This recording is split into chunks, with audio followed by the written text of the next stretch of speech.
And as part of that call to action, I'm delighted to introduce now the great Rim Ayadi, President of the Euro-Mediterranean Economists Association, also member of the steering committee of the Brain Capital Alliance. And Rim will launch for us today the Brain Capital Dashboard. Today is the day of great launches. I think it ties closely with what Harris said about Apollo mission. And the dashboard is what we need to have in place in order to guide our actions. So Rim, please take us through it. Good morning. I'm too short for this. Okay, now here. Good morning, everybody. It's really great pleasure to be in front of you today. First, I want to say a few words about Harris. I see him there. Harris, it was a great pleasure since a couple of years that I know you now, when you introduced to me neuroscience, and then had this magnificent idea to connect neuroscience with economics. I'm an economist and also financial system professor in London, and also I'm the president and founder of the Euro-Mediterranean Economists Association. Our main objective here is to work on economic transitions to respond to societal challenges. And we are facing multiple societal challenges globally, and this is why today at the 78th UN General Assembly in New York, we are really trying to give some answers from science into policy and also transform this into actions. Now, the whole concept of brain capital is transformative. So, of course, how we see it as an economist or as economists as a whole is practically how to harness brain capital for transformative economic policies, not only to maintain economic growth and to continue growing economically, but also to develop new models for well-being and for flourishing. And I think this is essential, and it has to start from the people. So people in connection with the planet, since we are also in the Climate Week. And I think this is essential to understand what is the brain as we knew it before as a black box. Now we need to put some light into it via science, and also eventually via technology. Up to a point, of course, we need to respect all the ethical issues, and this is also essential. And again, there is a role for regulation. So my speech today really, as Paul mentioned, and I would like also to thank all the group that has been really contributing to this endeavor over the last 2 years.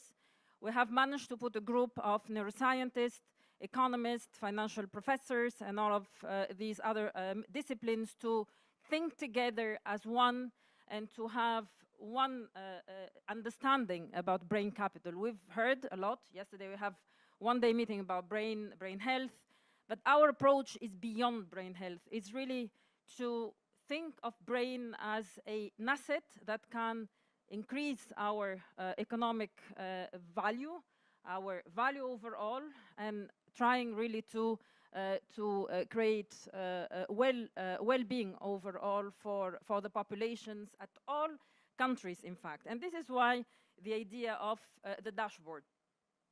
So I move. So as I mentioned, we are facing a multi-crisis nowadays. We need innovative policy and economic solutions to face these crises. We know very much also that we have passed through financial crises over the last 10 years. We are still looking at other financial crises globally. We are moving into a highly indebted environment, and we need to deal with it. It means that the economic means are reducing, particularly in the developing countries. Also, we have seen after the pandemic a global health crisis that we have not been prepared, in fact, to face an external shock like the pandemic, and all the responses have come very fast. Of course, the role of science was immense, tremendous, but still we need to do much more, and we realized, particularly in many countries, that the infrastructure, the healthcare infrastructure was not enough to face all these challenges. Also the climate crisis. Of course, we have some environmental degradation, resources scarcity, particularly from the region where I'm coming from. in fact, the Mediterranean, it is a hotspot, and we've been living it, and also in the US and other countries as well. There are political crises. There is a crisis of democracies, and this is clear in many countries in the world. And also, we are experiencing social inequality, migration trends, and this is really what we are going to experience over the next year. So again, we need transformative solutions. We need transformative economic policies. Now, technological challenges, also the role of artificial intelligence. This has challenges and also presents a lot of opportunities. We've seen that many calls around the globe to regulate artificial intelligence. There are serious ethical issues that need to be taken into consideration. And obviously, this is all challenges that I don't think a simple solution that what we had before could be a solution for all what we are facing as humanity. Now, brain capital offers maybe an answer. And I think, as we see, complex problems require not only forward-looking, I would say, solutions, but also we need to found our solution in research, in science, and also in evidence-based. We cannot find solutions in only qualitative assessment, but we need to really anchor our solutions into science, and not only in economic, social science and humanities, but all fields of science. So all the scientists, they have to put their hands together to be able to find the appropriate solutions that we would like to find. And of course, combining these, I would say, disciplines, a multitude of disciplines, brain capital is essential here, because we managed to put together different disciplines into what we would like the system to be. Of course, it's a normative approach, and this is something that could be transformative.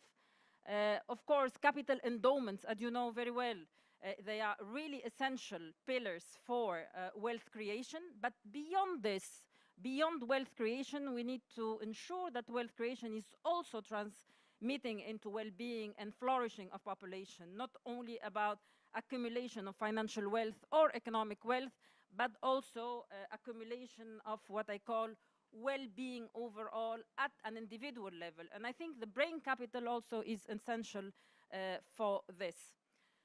Now, of course, the concept we have understood. Harris has already made a very transformative, I would say, presentation that will really inspires everybody, and he inspired us also how it came from a neuroscience advances in the field, but also how it can transmit into other fields. And this is what Harris has managed to do, and I think we thank him very much for it. So in 2022, together with other colleagues, we tried to really measure, first define the brain capital, and second to measure. Why we are trying to measure? Sometimes it's a bit simplistic to measure such a complex concept, but we need to measure to be able to have an impact in economic policy. So if we cannot measure a concept, it's extremely difficult to implement it into economic policy and also derive certain actions that we would like to see per country or per region or per local areas and so on. So what we have highlighted over the couple of years is, first, we agreed on the 3 pillars of the brain capital definition, which is, first of all, there are brain capital drivers. But then the 2 key pillars are brain health and brain skills. Now, the whole idea here is to connect the brain health and brain skills of the population via specific measures. Now, brain capital accumulates and deteriorates over the lifespan. This is all known. There are different drivers that will push for more deterioration or for more, I would say, empowerment. And I think we need to understand this complex setting and monitor it with the right information that we will collect over time. So brain health, of course, we discussed with many people, with many experts, that, for example, the absence of disorders like depression, anxiety, substance misuse and dementias, etc. These are very important indicators to understand how the brain health of an economy is evolving. And these are 1 or 2 or 3 indicators that we could look at. Brain skills, it's much more complex. Of course, these brain skills, such, for example, cognitive and non-cognitive aspects, for example, emotional intelligence, creativity, analytical thinking, critical thinking, and so on. These are all aspects that we have to measure and we have to understand. And also, we have some data that we could find. Now, finally, the brain capital drivers. We have understood this. As economists, we need to understand also the causality of the phenomenon. And, for example, digitalization, health services, social conditions, education, natural environment, prenatal related issues, cultural services, food security. All of these aspects are drivers to enhance or, in fact, on the opposite, to have a negative impact, in fact, on brain capital. So all of this, we managed to develop the brain capital dashboard. So this dashboard, it's open access to everybody. So we have developed it. It's a global. And it allows, in fact, to have an idea of this brain capital, at least the way we are measuring it at the moment. And of course, the next step would be to try to compute one single composite index that will give us a clear idea on the brain capital. So here, the dashboard, so it's an interactive map that you can see on our website. You have the data collected for many years. You have all the indicators and under all the pillars that we have developed. And it gives you really an open knowledge platform, freely accessible to everybody. And this is important to have free access for this type of concepts. So why we want to move with this definition of brain capital and measurement of brain capital? It's also important for economic policy in terms of new thinking of health policy, education and life learning. So these are all will have implication on that.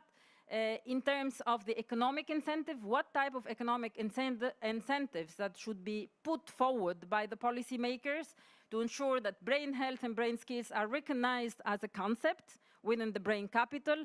And also, this will have implication on social safety net and also research and development, more funds for research and development in neuroscience in connection with other disciplines to better understand what to do in terms of the regulatory approaches and so on, and also the workplace policies. So these are all investments, not only a cost, but it becomes really an investment. And every penny, in fact, that is spent on brain capital is investment for the future, not anymore a cost, even in terms of health policy. And this is completely transformative. It means that we will go for prevention rather than only curative measures.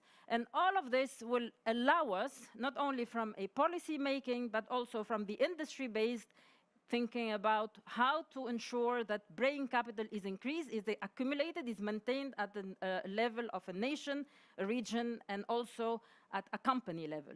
And this is what we are proposing, and hopefully in other times we will give you much more information, much more results on the research. Thank you very much.